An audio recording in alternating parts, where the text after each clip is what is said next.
Hello friends, हम समझ रहे हैं प्री ऑब्जर्वेशन। प्री ऑब्जर्वेशन में इससे पहले मैंने आपको पाठ अवलोकन के 3 वीडियो डाल दिए हैं। आप प्लेलिस्ट में जाके चेक कर सकते हैं। ये हमारा चौथा पाठ अवलोकन है। यहाँ पर जैसे हमने पिछली वीडियो में समझा है कि यहाँ पर क्या होता है पाठ अवलोकन में, या तो हमें कॉलेजों में, स्कूलों में, कॉलेज की तरफ से स्कूलों में भेजा जाता है, तो हम अपने सहपाठी का अवलोकन करके यहाँ पर लिखते हैं, या फिर हो सकता है आपको पहले ही बनाने के लिए कह दिया जाए। तो दोनों ही स्थिति में आपको बनाना कैसे है ये आपको समझ लेना है। दिनांक, जिस दिनांक को हम जा रहे हैं,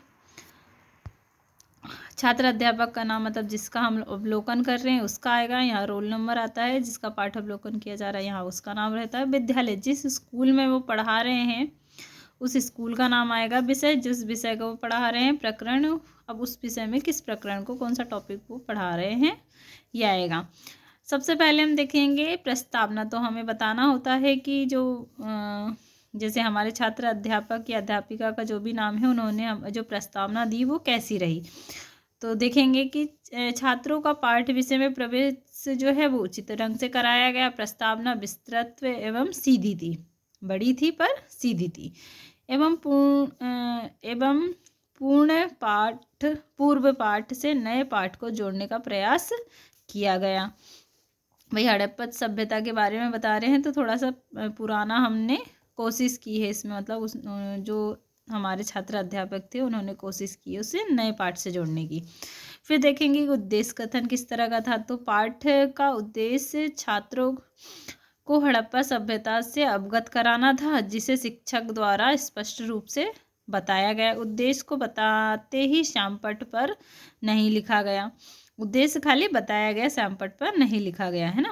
फिर प्रस्तुतिकरण काफ़ी हद तक अच्छा रहा। यहाँ पर हम इस तरह से भी लिख सकते हैं कि प्रस्तुतिकरण विषय से संबंधित रहा। फिर देखेंगे विषय वस्तु। तो पाठ्य वस्तु में स्थित चित्रों का प्रयोग कर समझाया गया। वे पाठ्य वस्तु जो हमारी होती है उसमें कुछ चित्र बने होते हैं, उसका प्रयोग करके समझाया गया। सामग्री की मात्रा पर्याप्त थी। व्याख्या पूर्णतः क्रमानुसार थी, मतलब एक के बाद एक स्टेप बाय स्टेप चीज़ों को समझाया गया।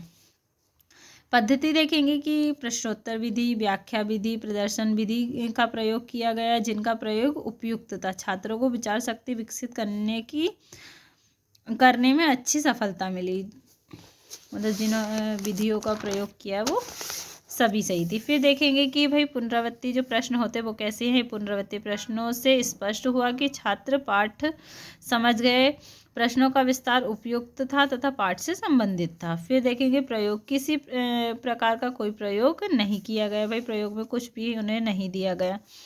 फिर देखेंगे श्यामपट्ट कार्य एवं छात्रों की कॉपियाँ। तो श्यामपट्ट का प्रयोग बहुत कम किया गया, छात्रों के पास विषय संबंधी कॉपियाँ उपलब्ध थी।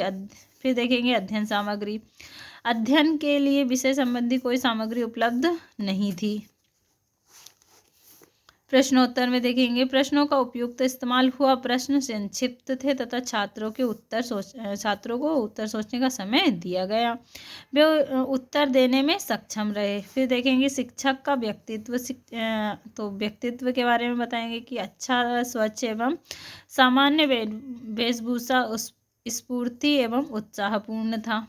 फिर देखेंगे कि पाठ की सफलता कैसी रही। तो पाठ नियत समय पर प्रारंभ और समाप्त हुआ। पढ़ाते समय शिक्षक ने विशिष्ट उद्देश्यों का ध्यान रखा, मतलब जो विशिष्ट उद्देश्य थे उनका बिल्कुल ध्यान रख के समझाया गया है कि कैसे पढ़ाना है। फिर सुझाव, हम इसमें अब सुझाव देंगे। सुझाव इस तरह का हो सकता है कि हम या तो फिर उसमें कोई नेगेटिव पॉइंट है तो उस पर हम सुझाव दे सकते हैं, या फिर हम कुछ अपनी तरफ से भी ऐड कर सकते हैं। जैसे हमने किया कि पाठ संबंधी नक्शों का प्रयोग कर पाठ को और अधिक रुचिकर बनाया जा सकता है। जैसे हमें हड़प्पा सभ्यता के कुछ चित्रों का प्रयोग करके, कुछ नक्शों का प्रयोग करके हम इसको और रोचक बना सकते हैं। जैसे हड़प्पा सभ्यता के बारे में अगर हम समझा रहे हैं तो उसमें कुछ चीज़ें जो मिली हैं उनके चित्र बता सकते हैं। उस सभ्यता के नक्शे वगैरह जो भी रहते हैं उन चीज़ों को प्रयोग करते तो वो ज़्यादा रुचिकर लगता। तो इस तरह से हम बता सकते हैं।